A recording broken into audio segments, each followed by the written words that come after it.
Maloi lau mali e ahu e ki mo lele e tonga ko tonga pe fefia ke talitali lele ki mo tolu ki ho mo u ne ngongo mo le te o tonga o loa ki mo i waka ma foki television e tonga ki he hoani. Wakai ko i ki ngahi ulu i o ngongo. Kei tu lawa lawe ili pe mo u i kakai he pasifiki o kau ke tonga ni ki ngai mahaki ai uk whakatupu e he namo. Whakailonga i he ako maalunga sa antelu e a honi ai awha manatua whamamanahi ai mau inga i kau whai ako moho nau whatongia. Pea whamawha i he kalake pule i whalealea ki whanau whiwhine, ko e hoko ki whatongia tāki ko pao ke whamomua ai ngawe ki lelei whalukfua ko ia o e kakaio e whanua. O ku te epe me ngahi tala noa kehe ana iange pe whoki ta wakai ki whamui taha mi malai o e sipoti, ko e wakai lewa eni ki he whakai ki iki. O ku kei tūla wala weili pe mo ui e kakaio e pasifiki kau kei atongani, ki e ngahi mahaki ai o ku whatupu e he namo. O i kai ki ngata pe i hene wesia e mo ui e kakai kau kei wesia ai tuunga whakaikonomika e kakai e pasiki. Ne pehe mata o tau mi he waangau e koi e pasifiki ki ngahi tuku i whanua SPC ai ako toki tā Salaniata Sāketa, ko e tuunga o kei e ngai whanua e pasifiki. O ku tū lawela veili ki ngai mahaki ai ako whakatupu pe whetuku holoko ia e whangaki i namo. O ku kau whakatahato Sāketa mo i kau mata o tau kehe pe, ki e programa ako i Brisbane, Australia, whika o aki ene me whaunga ki hona tau ta ofi, ai mawhola ko e maha ki whakatupu e he namu. Nā ne behe whatatau ki whamatala ku nau mau na e lahi ngahi to o maha ki whakatupu e namu, ne mawhola he pasiki i ngahi wā i taimi lahi o tatu whito eni mi he tau wanoa tahawa ki he tau gōsi. Ko i ngahi to o maha ki kuini ne kau kei ai vai lasi mo i mofi tengi, ko e sika pe he whoki ki he siken konia. Ko e programa ako koe niak whaia i he taha o i ngahi loki siwi whasai nisi, pe ko i ngahi loki whasai nisi peheni o ku tātai taha e ne hā i ngai whetu o peheni, ke hike tō kanga ki tō ungau kei ngai maha ke ku whetuku holo i he namu o kau kei e mofi tengi, sika, siken kunia mo i malelia. O ku kau atu ke whataha koe ni kau whawhunga mi tongani, fisi ha amua mo palau, aia o whawhunga iei e toke tāsi aola mahe a tongani. Ko e programa ni whoki o kwhaia e wakai ki ngai whaunga ngawe kehe, e malawa ke tāta ofei e mawhola e ngai maha ki whatupu e he namu. Nei pehe e matao-tau kune tata ke programa ko, o gei e ngahi mātu unga ki e mawhola wawe vei lase o whatupu e whanganamu, pe o gei e whikau aki tonu ki ai e ngahi ta au koe me whiririwaki o ea, ko e tuputoko lahi o e kakai pehe ke whiwhulau aki e kakai whawaha apule anga. Nā ne whatata aki ke ngai maha ki o hangi koe moftengi me malelia, o kwa au pe ke toko lahi ka kai kunau mao e ngahi maki ke ni e pasifiki o mātu unga me he whaata he whlau aki whawaha apule anga. Ne pehe he ni toko taha kune to koni kuna tatake programa koni ai ako toke tā Daniel Russell o ku wame au pito e mawhola i tō maha ki ai ak whatupu he namu. Ke hike taimi pe o ku whalawa tuai ha taha ki ha motu o kune mao e waila sini pe e malawa ke mawhola ia ko hi kono whetuku ko ia e he namu. Nā ne toi pehe koe taimi koe ne ia e ngai whetapta pui mātuunga me COVID tāhiwa, ne ha mahino me ai ki i holo ai mawhola koe a vailasi, pe iai me ngai wheitu iai ni ihi ne kai ki nau mao ai vailasi o mga tuunga me hino tā ofi koe ia oi whewhalau aki. Nā ne toi pehe koe taha ngai ka winga maho ingang toton ke whaikai ai toka ngā, koe i kai malawa koe ke tāmate i e whangaki i namu o ngawe aki a ngai mea tāmate in seki te. Nā ne pehe koe taha eni e whainga ta alahi i he whia mao koe ke ta ofi e mawhola e te ngi pehe ke malelia, pe aku whowhi e mao ke te lele yangi e ngai ngāwe i he pasifiki, ki ona whraauha o whaki inse ki te mau o kau kei ai namu. O ku whamanatua whamamanilahi e a honi nima o katopa ai maho inga i kau whaia ko mo nau whatongia, i he ka venga ko e teu tangata i a ko e kamata pe ia me he kau whaia ko. Vai whanua tū pola mo i whaiki ke tala noa ko ia. O ku tae whalaua whoke e maho inga mo i mawhatukitu ke whatongia i kau whai ako, he kua pau ke whai hona tuku i ngata ke whapapau i e whalakalaka, mo ola lelei ai ako e whanau, pia i kai ha makatu ki a anga ke na wa usia hakaha u lelei. I he maho inga ko ia ni ongo utoloi whanongongo hano whailonga i he ahoni, e he potunga e ako ai pule anga ai aho whamaman lahi o i kau whai ako, ka nai whahokai he ahoni he whanau ako e ako malunga sa antelu, ai polo kalama ke e tolu ke whakahounga ake ngau e whakawhai ako, e nau kau whai ako hange koe whamatala, ai pule ako e ako anga lo sana la tu i hawhai ke eke makehe, mo i ngongo ai leitio mo i television e tonga. Koe polo kalama ko eni, nā mautuku pe mautoluia ki a mafia kau sangato. Aia koe mau matapu le lahi tangata ia. Pea moe matapu le lahi fefine ko katalai netei. Aia ko nau tolu pe ia koe nau fuatu utu e nau polo kalama koe ni ke nau fai aki no whakalangi e nau kau fai ako. Pa koe polo kalama o ku konga tolu. Aia koe konga uluaki e polo kalama o fai ai e mau malanga taha. Pea koe mau whakalangi ko palo fesa toke ta ana mau i tau whiurungaki. Pa koe ia pete ne toi whakahoko e malang ki he aho. Koe osko ia o whakaosi ia aki e mau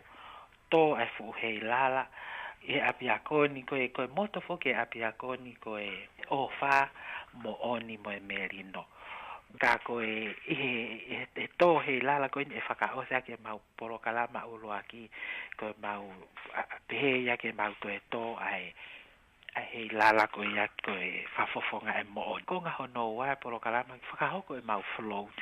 Pa koe floati koe ni aia oku whiunga e mau form class koe ni apiakoni mo ki kalasi e malu. Pe au kutaki tahanga pe he kalasi ya o teu e floati ke heka ki ai e ne whai ako. Pa koe foki koe e floati o ki ai lewa e ki konga whakaosi koe ki entertainment pe ai aku oku os mau pe ai ngahi kalasi form class oku whai e nau ngahi aitemi koe taktaha whakawhiawhia i pe e ne whai ako. Pea koe ose pe me iai pea hoko i pe iai ki he aitemi pe ai kau whai ako o ko ai pe a vahe whakatipāni meni. I he au malanga mo lotu taha o e aho nine whakei ngahi mea ofa tau taha ma e kau whai ako e ako anga. I he mahinu ki kei ke puri foki ai whatongia mawhatuki tuki e kau whai ako. He kua pau ke na wako i mo hinoi i e tamasi i ako mo e tahine ako kotoa pe i loki ako. Ke wika whaiwhai angeko ne mawahe me i he ātakai o e ako e aonga mo tokonia ki he society mo e whonua. Ka koe mea mahu inga ke mau haka haulelei. Na e toko taipe tala monua e pure ako o e ako anga, lo sana la tu ke kawhai ako kotoa pe i tongani ke hiko na wausia mai e aho whamaman lahi o e kawhai ako ke tau whakaako ua noa ua wā. O atu hene ku po aki tala monu me he mafia kau sangato kai pihe ki kau ngawe kotoa e ako maalunga St. Andrew tala monu atu ki he kau whai ako kotoa e otwhereni te whakatauangi neongo oku mahino e taktaha whakamanatu pe i he ngahi aho kehe o whakatatau pe ia ki he tuuni ai ngahi potu ngawe ko ia ka oku o atu e mau tala monu whatauangi pe hifo e lau mari o tua o whale toko tāko toa pe o whakiwi malo me mama yo hi ko e whatongia mahu inga o e whai ako pe tala monu atu ki he kau whai ako hono ko toa pe kau whai ako tutuku o ku kau fugen he taimi mahu inga e te nofo manatu meri e ki he kau whai ako na ane ako i kita i loki ako pako utui o ku pehe ai o atu e mau tala monu mo e whatawange pe e tāpua ki i mai e sihowa e kau whai ako kotoa pe whai ako tutuku kau whai ako lolotonga o atu haiwi mo ha poto mo ha ilo mo ha to e tau kei ko hipe ko tau whatongia ki he to utupu e whanua. Ko lo sana la tu ia ko i pure ako e ako malunga sa antelu. Ko ako malunga sa antelu foki ko i taha fokia e ngahi api ako o i siasi whaka inglani ai au lotonga whahok whatongia e kau ngawe e toko wahiva. Ko i toko wawhalewa pa me iai ko e kau whai ako ia i he ako anga. Mai ngongo e le tio mo e televisione tonga ko awa whanua tu pola.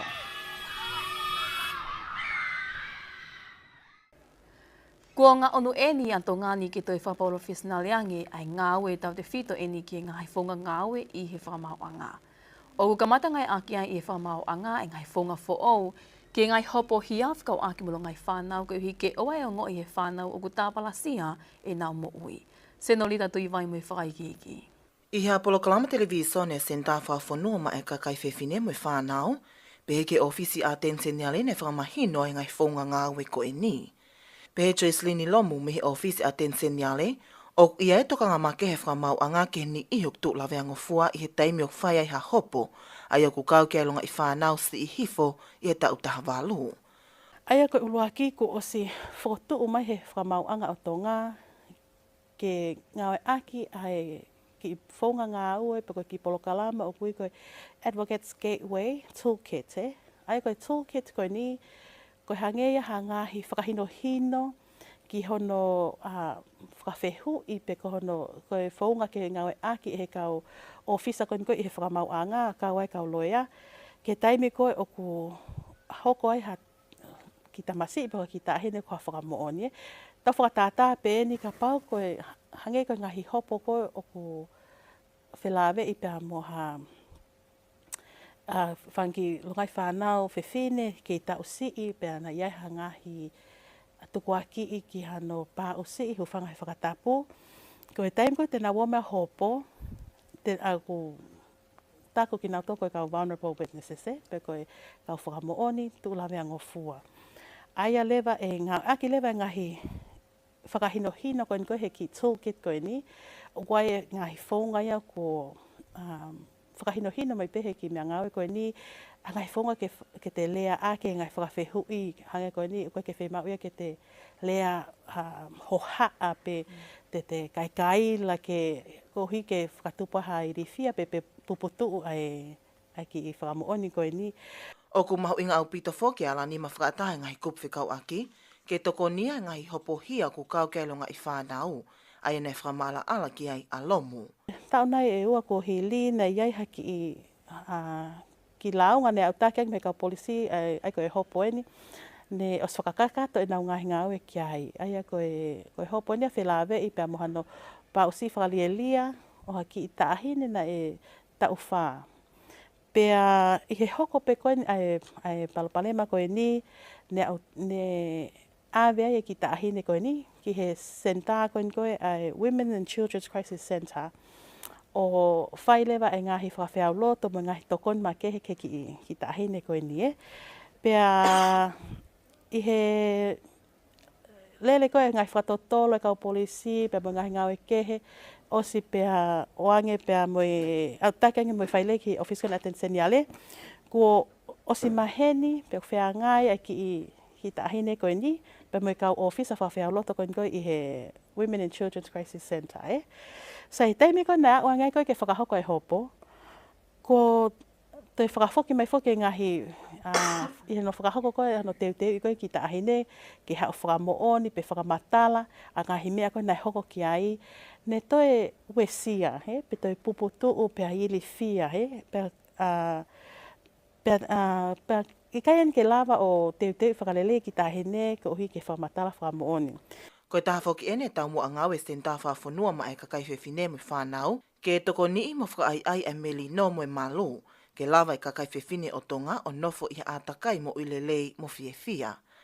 I ene pehene te pehe e lomu, o i aipe to tonu ai longa i whanau ta usi i hifo i he tau taha walu, i he taimi o knau i he malu e kau polisi, o i aipe to tonu whakalao ai longa i whanau si i hifo ko ia i he tau taha walu o whatatau ki he lao. Kai kehe koe ngai hopo hia o ku kau kai whanau si hifo tau taha walu, o ki aipe whainga maalie ke whamau anga ke ngawe aki honau tau motu a, ke whakasi isi aki e nau tau te a. Mai o ngonga le teo me televisione tonga, ko au Snorita tu i vai. Na e whamawha i he kalake pule e whalea lea ke whanau whiwhine, ai ku nau kāwatu ke whalea lea e whanau whiwhine wanoa wawa. Koe hoko ke whatongia whakataki, ko pau ke whamuamua mau pe ngahi ngāwe ki lelei ai kakai e whanua, e nau ngahi ngāwe whawhai tuitui. Koe ne whamawhai eni e Gloria Pauleo, roto ngā ia a Polokalama whakatau kei ane awhi. Nei pehe Gloria Pauleo, o mahu inga ke ilo i he whanau whiwhine koe ni koe whatongia taki o te taupe i e siasi, tōku i kolo whamili mo e whanua, ko pau ke tuku ki mui i nau ngai whie mao mo i nau ngāwe whawhai tuitui, kei whai e ngāwe ka kai kehe, ai e te koni ke nau lelei whakalok fua mo e whanua. I kei ngatai ka e mo mua maupe mo ui e ka kai kehe, i he nau mo ui whawhai tuitui. Nei whamanatu hene pole o ke whanau whiwhine ai tō wholofola e uluaki wha, si austupo uluaki, i hene tō wholofola o tā puni e whalea lea i he tau taha walu ni mā. I hene tō wholofola, i he o hoka ko hatu o taha tangata i whanua tonga, ko ho o ia me he o tua ke whai e ngahi ngāwe ko toa pēte ke ala lava ki tongani, pēr ke whamua mua mau pē mo ui me whie mau e kakai o tongani i ho o ngāhi whatongia. Koe ko ngā eni e tō wholofola e uluaki wha i he tau e te autoru fitu ko ia kōhili. Pe he po leo, nengon koe tō wholofola eni e uloa ki whai he tau taha walawalam ni mā, ka kukei mahau inga pe ke whamanatu ki e tu unga whakataki e te mokalati i ngahi ahoni. Ai ena ani whakatata a ke whatongia taki lelei ne mao e uloa ki wha, e ne whamomua ai lelei hono kakai o ne whakiatu hono kakai mo whanua ki he otua. Lotonga ni ne te whamanatu e po leo ke whanau whewhine, ka pau ku nau whie mau ke nau hoko ko hataki, ko pau ke nau tuke nau ngai asenita ngawe whawhaitui ke ta whaaki, kai tuku taha pe e nau toka ngā mui ngawe ke lelei whakaulok fua o i kakai e whanua. I kai ngatai ko pau ke ataki tua e nau whaitu tuuni o ku lelei ki he kakai whakalok fua. Kai ke koe taua ki e nima aho na whakahoko e whalea lea whanau whewhine, i he ta mua pe ke whamalohia mo whakai ai e whanau whewhine, ai ku nau veke ki ngai kaweinga whapolitikale mo tu o ngā whakataki. E toki whailonga i he tō si te wiki kahau a tahataha e mahina ni, ai whalea lea ma ai whanau whewhine wanoa wowa, ai e tataki pe ia e ofisi o e whalea lea o tonga, i kei ngata ika e whahoka e pe mohon whamanatu heni, o e aha whamamanahi ko ia whanau whewhine, ai a kuto tonu pe e aho tahataha tō si te o i wiki kahau. Kai kehene te ie peme ngai kawinga kehene whaikei e taratala noa ma e whanau whewhine whalea lea, o kau kei ngahi whatongia te whito ko ia o e whalea lea, pe heke ngai whonga ngāwe ai whalea lea. O kutu kua te whatokanga me potunga e polistonga ke kakai e whunua, ke whatokanga iange ngai whonga kākā kutu kuatu i he interneti whakau aki, mo hatotongi paanga kai mao hawha moi pe hakoloa. O kumatu ngā eni mei he lipoti ko mao he polistonga whakau aki mo whenga kākā i ni iho tau kakai, aia koe whenga i ke nau totongi ha paanga kai mao ha ngai wha moi mea ngai wheituu, hangi ko malai wakapuna, pe ngai ofisi whi awea ki uta mo wha moi. I ene pe heutu kua toai e he polistonga e ta pō ke kakai e whunua, o ku loia ngai tohi pe tu uaki i koe ni. Pe he me polistonga kai ei hataha tene o atu hanga hi tohi pe pōpua ki interneti, ke ame hapa anga ki muri, pe ti pōsiti hapa anga ki hakauni panke hatu o tahu i kai teke ilo, o whatukanga mamawhai potu ngā we, o wana a ki awi pe whahu hapa anga ki ai ki hiko ngai whunga kākahape e nia. O kumahina whoki ke ngai whonga loi mo kākako i nia kune lohia ki ai kakai tō lahi o tau whunua, ke nau totongi hapa anga lahi, o i kuai ke mole e nau paanga i kai te malawa eni ke mau. Kai ke heko tokanga e polistonga he uku lahi ai hāmai e palopale mani, pe a koe whaka amo, ke te tokanga ange ai kakai e whunua, i hono ngawe aki ko ia o e interneti. O ku ke heko hoka tupe hano mui i he waa, ngawe ko ia mo o ngā whie potu ngawe whanua me koloha whai nā tula, ai tu o ngā wha mui taha o kia ia mapuna ko ia mo o ngā whi ko home reef. O kei ngā ngawe pē mo o ngā whini hoa i wa wha ko hili, ai ne mapuna tu o taha ni mai i hono whakahoa ke ne mapuna tu o taha ono i e hoa ko ia e wa wha ki mua. Alice Tupo mo i whakaikiki o i tala noa ko ia. O ko kei ngā ngawe pē ai mo o ngā whini i hoa i wa wha ko hili, ai ne mapuna tu o taha ni mai i hono whahoa ia, ke ne mapuna tō taha ono koe hoa i wa wha ki mua. Koe mapuna whakatoa eni e tōnga fulma tahana e malawa ke leikoti e wā mo o ngā whi, i e mapuna koe mo o ngā whi home reef i leikoti whamimi taha i pompong ni, i e osi wā ono koe mei he ono, o whatatau ke whatatolo koe ai potu ngā weni. Nei kai haefu e hau mei he mapuna koe ni ka koe mao pē. O ko kei maulalo pē to unga koe ha whatamaki e hoko ke kai ngā wawa umuhapai, ka ko kei tuko pehene whatokanga me whale i ke kau whalautahi ke tauhia mama au ka kilomita e wha mei home reef, ka e walewa ke whapapau i tu unga malo mo hao e motuni pia toki whanongongo atu. Rotonga ni koe aho hono wa fulma whafuk eni ai mapuna makavela koe ai ma ungafi home reef, tau me aho hongo fulu koe oi mahina ko o si. Koe lahi oi matuni i hono fua whamui koe me he ata satellite a pule lulu e wike ko o si, i e toi minite wanoa koe ke tāta hapongpongi,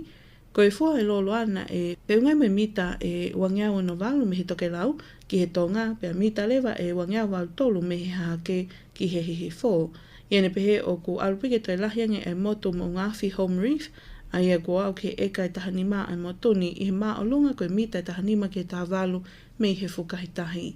O mahino pe foki me he ngahi ata ko ia i he motuni, a e mofele a e kele mo ngāwhi i he kongatahi koe ni, I hono whiawe aki holo e he au, ai a koe kele mo ngāwhi koe ni o kune whatupungai, ai whakalanulanu ko ia ai vai i he matolu i loto i he kilomita e taha, pia maniwhiange i loto i he kilomita e ua i he eria whataputapu i me he motu. O ko le rifa whakakonga ai motoni i he vai ua whakahahake pia toka le rei i he vai ua whahihi fō. Kai kehe ko motu mo ngā whiko ni ko Home Reef o ki he kilomita e wanima tonga hihifo o e motu ko late, kilomita e ua fulma ua toke lau hahake o late iki, pia kilomita lewa e fitunga fulma nima toke lau hihifo o mo ngā one i e latitute ko e tahawalu te smale hivangeau hiva ua tikri tonga, pia longitute ko e te au fitunga fulma wha te smale fitunga au fitunima tikiri hihifo. Kai kehe o ko kei hoko at pēnu mui i koia e waa mo ngāwhi e pot ngai whanua mo i kolofa e nā tula ai to unga whamui mi taha o koia i am o ngāwhi ko Home Reef. Ma ai ngongo ai le teo mo i televisione tonga ko Alice Tupo. Ko e malai o spoti e hoko mai o kai reni whahoko atuia e Senorita Tuiwai. Malo e rei, malo e lama mai ki o tau whare koloa PDH.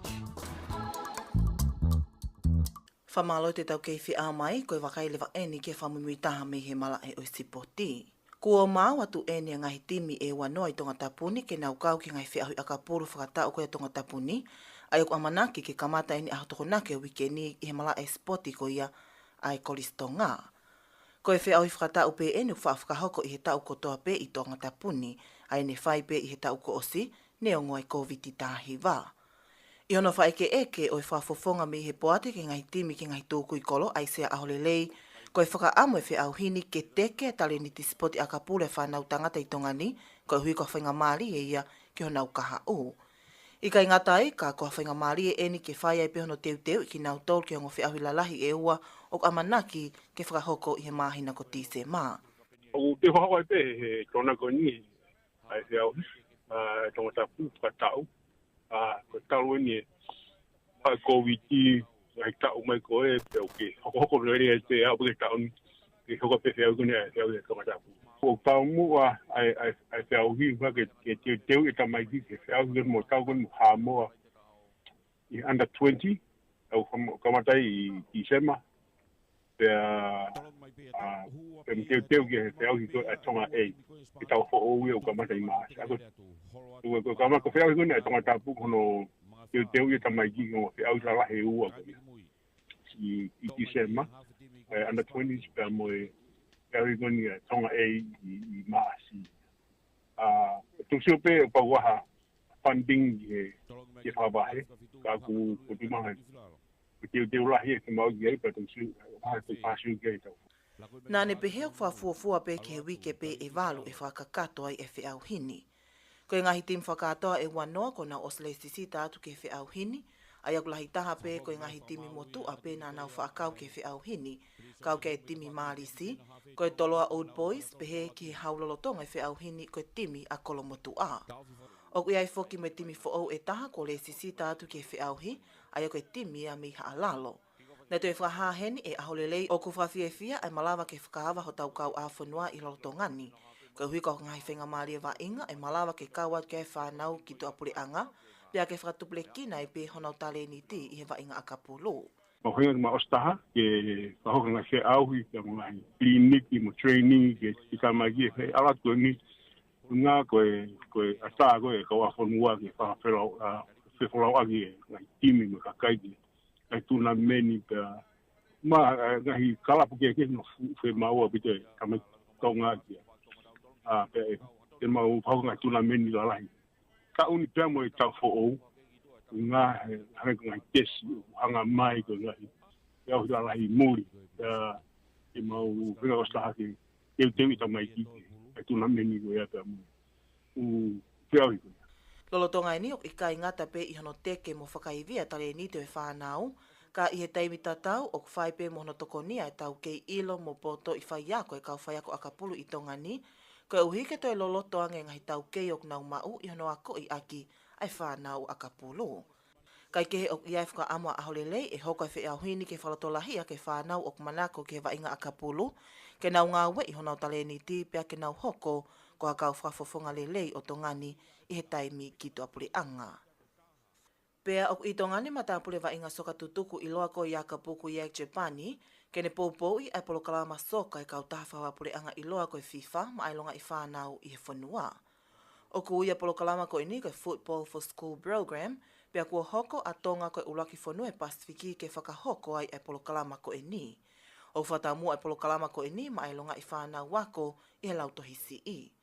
Lolotonga whakataha mo kau whaiongōngō i he pongpongi o e ahoni, nei pehe ofisa me he kautaha FIFA, o ku whakatau mua ai polokalama ko ini ke whakalakalaka mo whakalelei e tale niti soka e whanau. Pea ke toi ako i ki nau tolu ke nau hoko ko hatangata mo e whewhine whanua lelei i he kaha u. Ko e whalautu oua mai ena i ai kabani ki tongani, pea na ane pehe o kune whiawhia lahi i ne toi whoki mai ki tongani ke whakalele ai polokalama back to school. E kamata polokalama ko e nimo e apia ko lautohi e hongo fulu i tongani. Na e pehe e ofisa mei he FIFA ko Antonio Sanchez, ko e whakakaukau ke a ko i ai soka, whakataha me ngahi leso ni mahu inga i he mo ui, hange ko i mahu inga ai whakaapa-apa, ngau e whakataha wa inga tau mweni i ke he pē. Lolotonga inina e whakaha e Palestine kautaha soka atonga no pelewe i hala, o ku whai e palani ke whakahoko ai kautaha soka atonga, ko e wheitu kumhu whangaanga i e he taime o hoko ai hawhatamaki whakai na tula. Nei te pehe no pelewe i hala ko mau me ngahi mohenga mo e nau kehe ke he taimi o ku hoko ai hawhatamaki whakai na tula. Kai kehe o lolotonga lele pe ai polokalama Football for School i he lolotonga ni. Ko e whamumi taha pia mi he mala e oisipoti, makatu unga i hanga lele kautaha Pacific Timber and Hardware.